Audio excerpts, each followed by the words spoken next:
السلام علیکم دوستو، میں ہوں علی رضا اور آپ دیکھ رہے ہیں اے آر نالج۔ دوستو، رمضان کے مہینے میں ہونے والا ایک ایسا عبرتناک واقعہ آپ کو سنائیں گے کہ جب ٹی وی دیکھنے پر اللہ کا ایک خوفناک عذاب نازل ہوا۔ آپ سے گزارش ہے کہ اس ویڈیو کو آخر تک ضرور دیکھیے گا۔ محترم دوستو، رمضان کے مقدس مہینے کا آغاز ہوا۔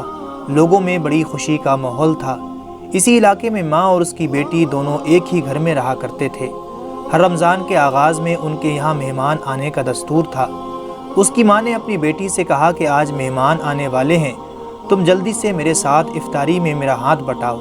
لیکن بیٹی نے صاف انکار کر دیا اور کہا کہ ماں، اس وقت ٹی وی پر میرا فیورٹ سیریل آ رہا ہے، پہلے میں اسے دیکھ لوں، جب وہ ختم ہو جائے گا پھر میں آپ کے ساتھ کچھ کام کروں گی۔ چنانچہ افطاری میں وقت تھوڑا کم تھا، اسی لیے ماں نے کہا کہ تم اسے چھوڑ دو اور افطاری میں میرے ساتھ کام کرو۔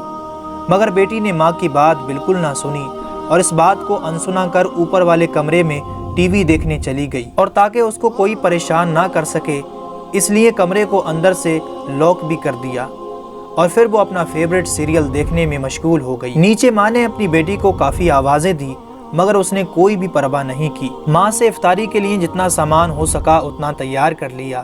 اتنے میں مہمان بھی آ گئے۔ اب سب لوگ دسترخوان پر افطاری کے لیے بیٹھ گئے۔ اب ماں نے لڑکی کو آواز دی تاکہ وہ بھی افطاری میں شامل ہو سکے، لیکن کمرے سے کوئی آواز نہیں آئی۔ ماں کو تھوڑی فکر ہوئی اور اوپر جا کر اس نے دروازے پر آواز دی مگر اندر سے کوئی جواب نہیں آیا۔ یہ دیکھ کر ماں کو اور بھی گھبراہٹ ہونے لگی۔ انہوں نے اپنے بھائی اور رشتہ داروں کو نیچے سے اوپر بلایا۔ سب لوگوں نے وہاں پہنچ کر زور زور سے آوازیں لگائیں مگر اندر سے پھر بھی کوئی جواب نہیں آیا۔ اس صورتحال میں آخر دروازے کو توڑنا پڑا، اور جب دروازہ ٹوٹا تو اندر دیکھا کہ ٹی وی چل رہی ہے اور برابر میں وہ لڑکی بھی بے جان حالت میں موجود ہے جو اب مر چکی تھی۔ جب لوگوں نے اس کی لاش کو اٹھانے کی کوشش کی مگر وہ لوگ اس کی لاش کو اٹھانے میں ناکام رہے، اور ایسا محسوس ہو رہا تھا کہ وہ کئی گنا بھاری ہو چکی ہے۔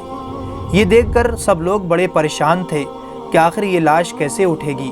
اسی پریشانی کے عالم میں جب ایک شخص نے اس ٹی وی کو اٹھایا تو وہ لاش بھی زمین سے اچانک ہوا میں اٹھ گئی۔ اب یہ عالم ہو چکا تھا کہ جب ٹی وی کو اٹھایا جاتا تو لاش بھی ساتھ ہی اٹھ رہی تھی۔ اب چنانچہ اسی طرح ٹی وی کو اٹھا کر لاش کو نیچے لایا گیا۔ غسل اور کفن دینے کے بعد جب اس کے جنازے کو اٹھایا گیا تو یوں لگ رہا تھا جیسے کوئی بھاری پہاڑ اس جنازے پر رکھا ہو، لیکن پھر جیسے ہی ٹی وی کو اٹھایا گیا تو جنازہ بھی آسانی سے اٹھ گیا۔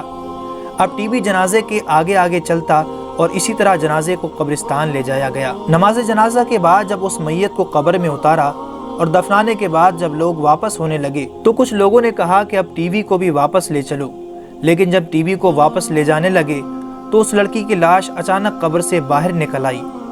یہ منظر دیکھ کر لوگ بڑے خوفزدہ ہوئے۔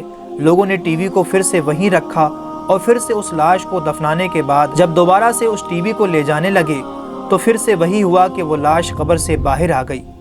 اب لوگوں نے کہا کہ اس لاش کو ٹی وی کے ساتھ ہی دفن کر دو، اور بالآخر دوستو اس میت کو ٹی وی کے ساتھ ہی اس قبر میں دفنا دیا گیا۔ اللہ اکبر۔